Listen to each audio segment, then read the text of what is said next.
शलोम। मैं वर्जिन मेरी की पवित्रता और इज़राइल देश में यहूदी कानून के बारे में बताना चाहूंगी। उन महिलाओं के लिए एक कड़वी परीक्षा है जिन पर उनके पतियों द्वारा आरोप लगाया गया था। यदि पति को पत्नी पर संदेह हो तो उसे उसे प्रभु के समान लाना चाहिए। तब याजक उसे अपना पाप स्वीकार करने के लिए सलाह देगा। याजक तंबू की धूली में मिला हुआ कड़वा जल देगा। तब उसकी कमर, गर्भ और भ्रूण सूज जाएंगे, वह मर जाएंगे। मरियम ने भी कड़वा पानी पिया, वह बेदाग है। उसने परीक्षा उत्तीर्ण की, उसका कौमार्य सिद्ध हो गया। पवित्र आत्मा के कारण मसीहा का जन्म हुआ। धन्यवाद। गिनती 5th चैप्टर 11th वर्स। व्यभिचार की जांच।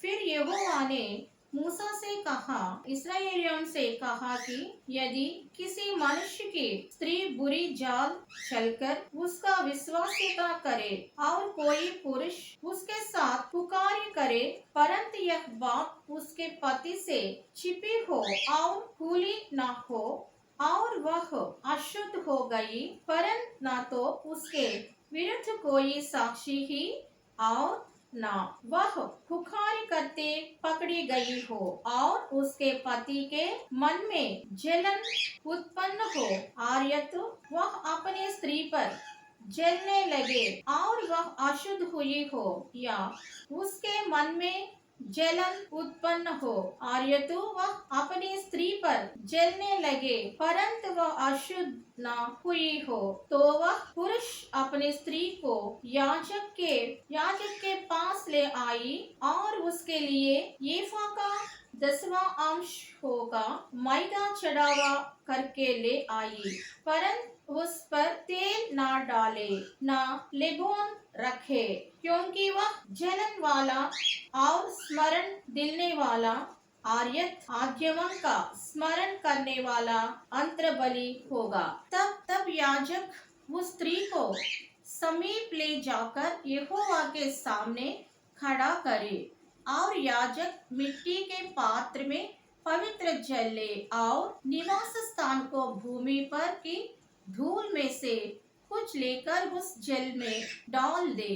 तब याजक उस स्त्री को यहोवा के सामने खड़ा करके उसके सिर के बाल बिखारे और स्मरण दिलने वाले अन्न बलि को जो जलना वाला है उसके हाथों पर घर दे और अपने हाथ में याजक यहोवा जल लिए रहे, जो शाप लगने का कारण होगा। तब याजक स्त्री को शपया धरवा कर कहे कि यदि किसी पुरुष ने तुझसे पुकारी न किया हो और तू पति को छोड़ दूसरे की और फिर के अशुद्ध न हो गई हो, तो हम कड़वे जल के गुण में जो शाप का कारण होता है बची रहे। पर यदि तू अपने पति को चीर धूम्रे की और फिर के अशुद्ध हुई हो और तेरे पति को छोड़ की दूसरे पुरुष ने तुझसे प्रसन्न किया कोहते,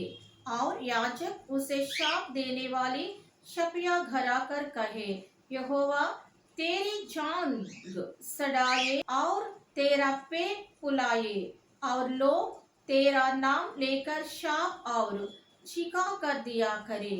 आर्यत वह जल जो शाप का कारण होता है तेरी अंतड़ियों में जाकर तेरे पेट को फुलाए और तेरी जान को सड़ा दे। सब वह स्त्री कहे आमीन आमीन। तब याजक शाप के ये शब्द पुस्तक में लिखा कर उस कड़वे जल में मिठा के उस स्त्री को वह यहोवा कड़वा जल पिलाए जो शाप का कारण होता है, और वह जल जो शाप का कारण होगा वो स्त्री के पेट में जाकर कड़वा को जाएगा, और याजक स्त्री के हाथ में जाने वाले अंतर बलि को लेकर यहोवा के आगे हिलाकर वेदी के समीप पहुंचाए और याजक उस अन्न बलि में से उसका स्मरण दिलने वाला भाग आर्यन मुट्ठी भर लेकर वेदी पर जलाए और इसके बाद स्त्री को